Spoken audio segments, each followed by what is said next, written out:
Hoje é o dia em que o anime Chainsaw Man estreia e por conta disso é o dia em que está sendo lançada a continuação do vídeo que eu lancei na semana passada. Eu peço por gentileza que você também veja a primeira parte, porque lá também tem coisa muito interessante sobre o mangá. E eu só vou reforçando aqui que essa segunda parte também está carregadíssima de spoiler, então se você tem algum problema com isso, eu recomendo você não prosseguir com o vídeo. Caso contrário, muito obrigado por visitar o Anti-Herói e bom proveito.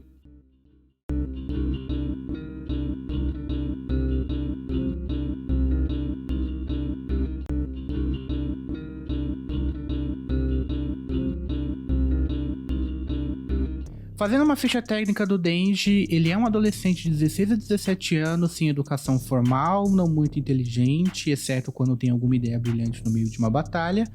mas que possui um bom senso de empatia que foi se desenvolvendo ao longo da história. Tudo isso aqui é muito óbvio, quase como que um enorme clichê em mais um mangá de poderzinho e lutinha. Mas uma coisa ainda mais óbvia é o desejo sexual excessivo dele, algo que é praticamente jogado na cara do leitor quase como se fosse para reafirmar o tempo inteiro que ele é um adolescente com hormônios explodindo na pele.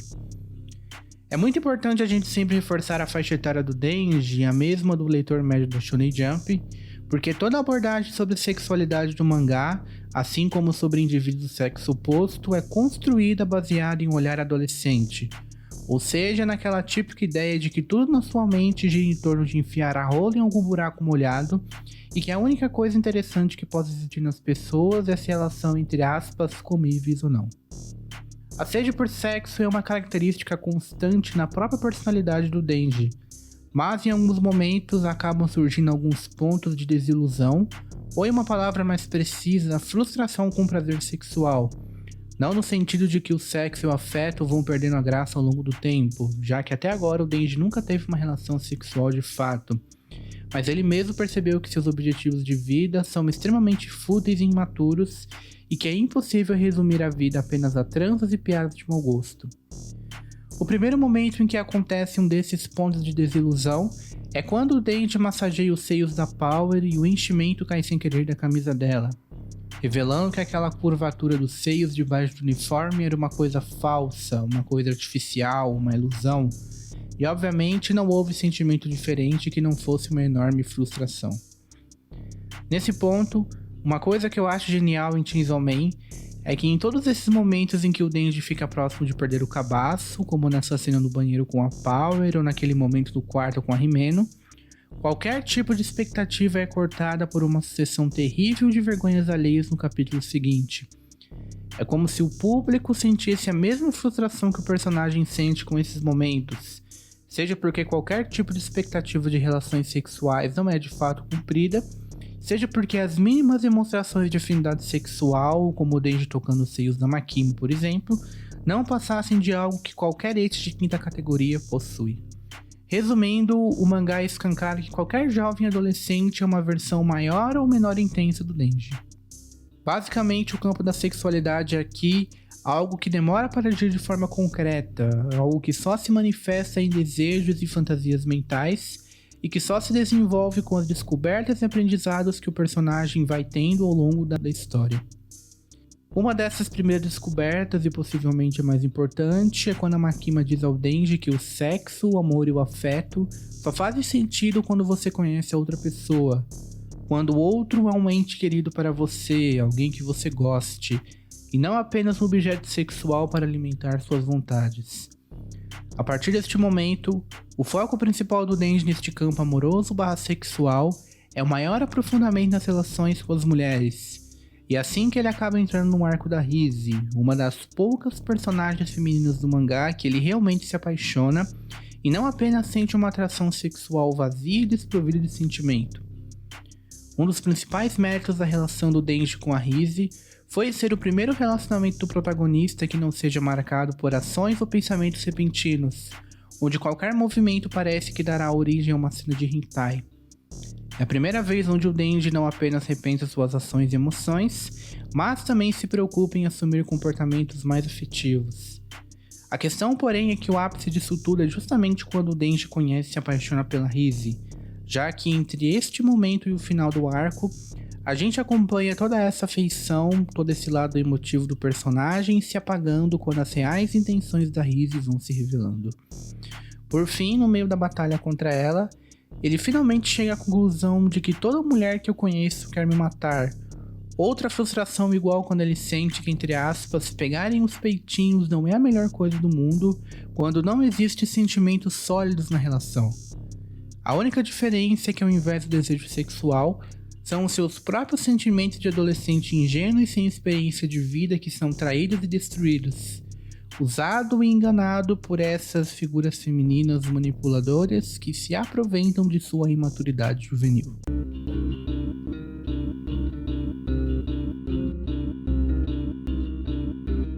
A gente percebe que, por razões óbvias, o trabalho de caçador de demônios é uma grande desgraça, algo que fica muito claro em como os caçadores lidam com as consequências das batalhas. Mas muito mais além de mortes e chuvas de sangue jorrado por todo lado, as atividades de segurança pública são trabalhadas em um subtexto ligado a relações de trabalho alienantes da sociedade capitalista moderna. A trajetória do Denji do mangá se desenvolve progressivamente as condições materiais que ele vive, como parte de consequências diretas de qualquer tipo de exploração que ele passa. Primeiro como um menino órfão vivendo na extrema miséria, sendo condenado a pagar dívidas abusivas para a Yakuza, e depois ao ser, entre aspas, resgatado pela Makima, como caçador de demônios que pode morrer a qualquer hora no meio de uma batalha. Em ambas as situações, a sobrevivência mínima do Denji é de total dependência de sua submissão a algum tipo de controle externo, seja uma hierarquia, algum cargo superior, algum grupo, um patrão, enfim. Mesmo quando ele tem direito a moradia e comida de graça na casa do Aki ao virar oficialmente um caçador de demônios, a gente percebe, principalmente no que acaba se desenvolvendo ao longo da história, de que esses supostos benefícios são uma espécie de plano de fundo para mascarar a real condição de escravo que a Makima colocou nele. De uma mesma forma que as pouquíssimas coisas que são sustentadas pelo salário de um trabalhador comum servem para mascarar a alienação e a miséria do seu trabalho diário. Isso daqui é de extrema importância para ser reforçado nessa parte do vídeo. O trabalho de caçador de demônios da segurança pública é uma representação da precariedade das relações de trabalho do capitalismo, apenas traduzida dentro de um contexto fantástico e sobrenatural. Por mais viajado e pedante que possa parecer essa análise, boa parte da dinâmica por trás de Chainsaw Man funciona dentro daquilo que eu chamo de relações de troca desiguais, de contratos feitos entre duas pessoas que são vendidos e apresentados como acordos justos e equivalentes, feitos de forma voluntária ou não, mas que mascaram uma lógica completamente desbalanceada onde um lado sempre tem mais vantagem do que o outro. O contrato feito entre demônio e caçador, por exemplo, o caçador permite que o demônio consuma quase que infinitamente alguma parte de seu corpo, como pedaços da pele ou algum dos olhos, enquanto o demônio lhe garante apenas algum superpoder ou habilidade milagrosa, que por mais incrível que possa parecer, só possui algum tipo de utilidade nas poucas horas de trabalho e que além disso não garante a sobrevivência do caçador depois de uma batalha. É percebível que vários elementos visuais do mangá constroem uma estética de trabalho empregadício nos caçadores de demônios da segurança pública. Mesmo sendo uma profissão que seja baseada completamente em violência e força bruta como policial ou militar, eles estão vestidos de terno e gravata como trabalhadores de escritório para representar melhor essa ideia de algo cotidiano, essa ideia de que caçador de demônios é uma profissão mundana e normal como qualquer outra. E da mesma forma como qualquer outra profissão na sociedade capitalista moderna, é um emprego completamente deplorável e alienante. O uniforme de terno e gravata representa não apenas o caráter cotidiano e mundano da profissão de caçadores de demônio, mas que os problemas e as consequências que a profissão gera também são coisas reais e mundanas, que podem existir em qualquer outro tipo de profissão. Traduzindo isso, basicamente, ser caçador de demônio da segurança pública é muito mais ser um trabalhador assalariado que lida com problemas comuns, como cansaço, rotinas agitadas e responsabilidades por todo lado, e menos algum tipo de herói místico que usa armaduras medievais ou uniformes militares de Shingeki no Kyojin para salvar a humanidade de vilões poderosos. Um exemplo bem rápido disso é aquela cena em que a Himeno e o Kishibe vão visitar os túmulos dos antigos companheiros mortos, e quando a Himeno comenta que ele bebe demais, o Kishibe responde simplesmente que a bebida é uma forma de aguentar o cotidiano. Para alguns, o refúgio da realidade é o álcool. Para outros é o cigarro, para outros os remédios, a pornografia, o entretenimento midiático ou qualquer outro tipo de vício que possibilita a vivência do indivíduo em uma rotina caótica, perturbadora e violenta. Não dá pra ver gente morrendo toda hora na sua frente e lidar com isso de forma sóbria. Muito provavelmente com tudo isso, a fantasia e o surrealismo de Chainsaw Man são construídos tendo a cidade grande como plano de fundo. Os demônios, mesmo sendo invasores parasitas inimigos da humanidade, já são praticamente um elemento parte da paisagem humana, como se o caos, a violência e a destruição fossem considerados e tratados como normais e rotineiros, da mesma forma como já é normal e mundano dentro da própria rotina dos caçadores de demônios. O ponto de vista comum entre os que trabalham na segurança pública é que essa profissão nada mais é do que uma atividade desgastante e mortífera, onde, como dito no último vídeo, as relações humanas são facilmente reduzidas ao pó. Exemplos disso variam desde o Ark simplesmente desistindo da operação contra o demônio pistola por puro medo, mesmo que o sonho da vida dele seja vingar a família morta pelo demônio, até o Denji percebendo que perdeu qualquer tipo de humanidade por não ter conseguido ficar triste com a morte da Himeno. O mais interessante disso tudo é que essa concepção do trabalho como algo naturalmente doloroso e sofrido não é exclusivo da profissão de caçador da segurança pública. Aliás, uma das partes mais geniais de Chainsaw Man sobre esse tema foi justamente trabalhada dentro do contexto de um emprego comum da vida real.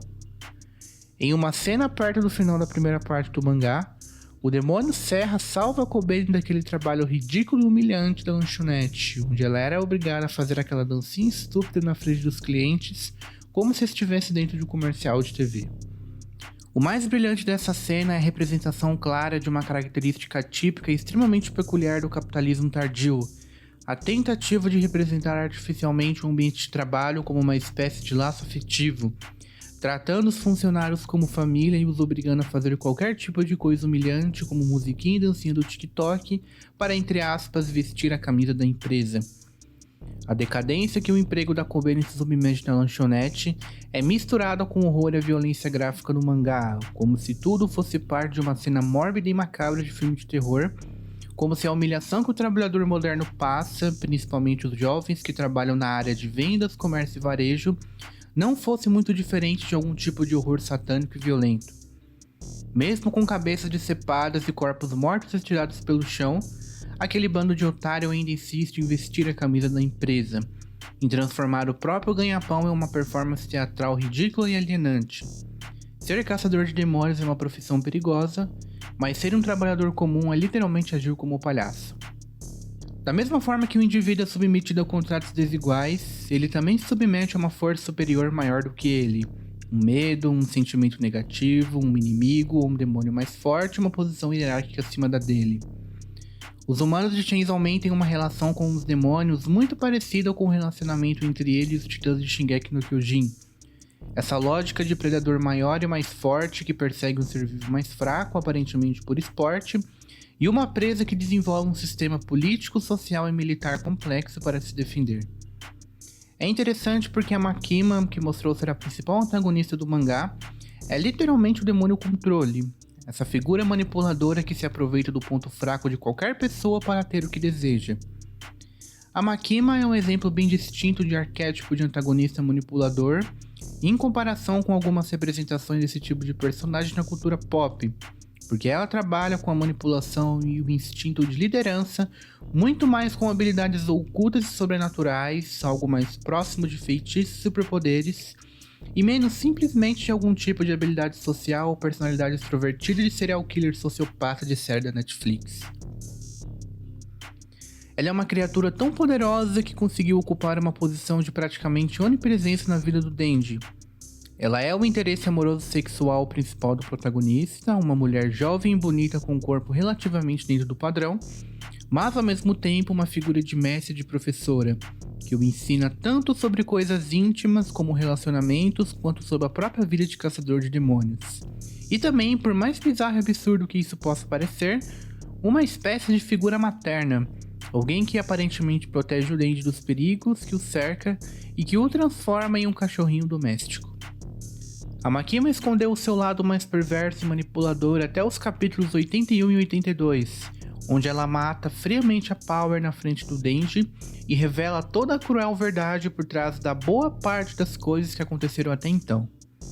Ela primeiro revela que a relação entre o Denji e Pochita foi um contrato entre humano e demônio e não uma promessa entre amigos, e admite que fez a felicidade se normal na vida do Denji, dando-lhe comida, família e amigos, para simplesmente destruir tudo depois.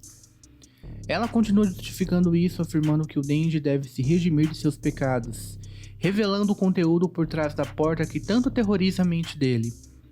O fato de que seu pai não cometeu suicídio, mas que foi morto por ele em uma tentativa de legítima defesa. No final dessa cena, a gente se depara com esse quadro com a Makima ajoelhada em frente ao Denji criança, ele se sentindo completamente fraco e pequeno diante dela. É a transição da jovem moça bondosa e misericordiosa que resgata aquele adolescente órfão e fragilizado para esse demônio frio, cruel e manipulador que despreza a humanidade. A gente é mostrado que o principal objetivo da Makima é a construção de um mundo perfeito, de um mundo sem injustiças e maldades que só será alcançado quando ela tiver o demônio Serra em seu controle, da mesma forma que o Light Yagami, por exemplo, queria fazer a mesma coisa com Death Note.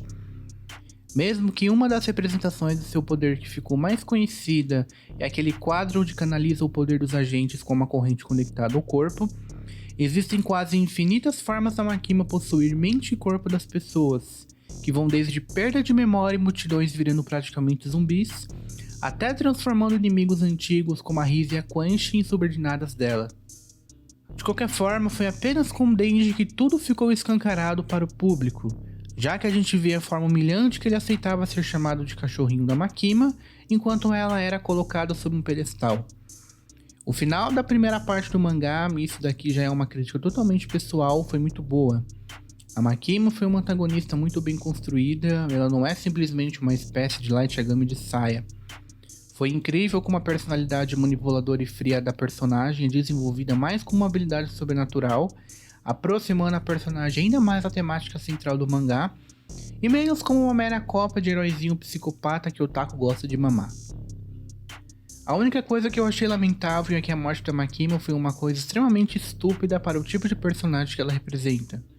Mas a partir de agora, eu vou deixar o anime do estúdio MAPPA responsável por qualquer tipo de crítica ou de elogio.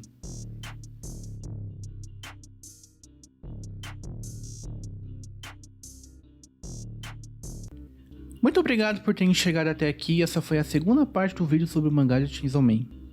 O link do primeiro vídeo vai estar na descrição, junto com as minhas redes sociais. Eu quero só dizer que estava um pouco com saudade de fazer vídeos mais longos assim, por mais que sejam um pouco cansativos e trabalhosos. De qualquer forma, muito obrigado por terem chegado até aqui e bora ver como vai sair esse anime. Meu nome é Vinícius e esse foi mais um vídeo do Anti-Herói, um projeto de vídeo ensaio do YouTube. Se inscrevam, curtam, ativem as notificações e todo aquele clichê do YouTube e até mais.